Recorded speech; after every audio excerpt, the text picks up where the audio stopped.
தமிழ் சினிமாவில் mass ஹீரோவாகவும் action காட்சிகள்ல அதிரடி மன்னனாகவும் வலம் வந்துட்டு இருக்கிறவர் தான் தளபதி விஜய் சார். ஆரம்ப காலங்கள்ல காதல் படங்கள் மூலமா தான் தளபதி விஜய் சார் பல கோடி ரசிகர்கள் மனசுல இடம் பிடிச்சிருந்தாரு. திருமலை படத்துக்கு அப்புறம் ஆக்ஷன் படங்களை நடிச்சு மாஸ் ஹீரோவா மாறிய விஜய் சார் தன்னோட ரசிகர்களுக்காக மறுபடியும் காலேஜ் ஸ்டூடெண்டா ஜாலியான லவர் பாயா சச்சின் படத்துல நடிச்சிருந்தாரு.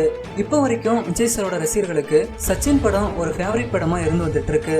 இன்னும் குறிப்பா சொல்ல போனா விஜய் சாரை பிடிக்காதவங்களுக்கு கூட சச்சின் படம் ஒரு ஃபேவரட் படமா இருக்கும். இதுல ஜெனிலியா விஜய் சாருக்கும் இடையான காதல் காட்சிகளும் விஜய் சாரோட குறும்பான நடிப்பும் ரொம்பவே அருமையா இருக்கும். இந்த நிலையில இந்த படத்தை டைரக்ட் பண்ண ஜான் மகேந்திரன் ரீசெண்டா விஜய் சார் குறித்து ஒரு பேட்டி ஒன்று கொடுத்திருக்காரு.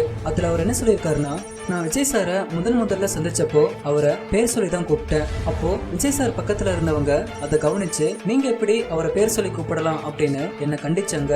அதுக்கப்புறம் நானும் விஜய் சாரும் நெருங்கிய நண்பர்களானோம். அப்போ இது சம்பந்தமா விஜய் சார்ட்டே கேட்டேன். நான் விஜய் அப்படின்னு உங்களை பேர் சொல்லி கூப்பிடுறது பிரச்சனை இல்லையே அப்படின்னு கேட்டபோது அதனால என்னன்னா என்னோட பேர் அதுதானே அப்படின்னு விஜய் சார் சிரிச்சுக்கிட்டு கேஷுவலா சொல்லியிருக்காராம். அந்த விஷயத்தை இப்போ உற்சாகமா தெரிவிச்சிருக்காரு ஜான் மகேந்திரன். அது மட்டும் இல்லாம அதுதான் விஜய் ஒரு இயக்குனரை நம்பிட்டா அவர் தன்னை முழுவதுமா ஒப்படைச்சிருவாரு அப்படின்னு விஜய் சார் முன்னிறுத்தி ஜான் மகேந்திரன் அந்த பேட்டியில உருக்கமா தெரிவிச்சிருக்காரு.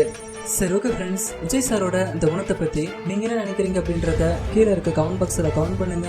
இந்த வீடியோ உங்களுக்கு பிடிச்சிருந்தா லைக் பண்ணுங்க, உங்க நண்பர்களுக்கும் ஷேர் பண்ணுங்க.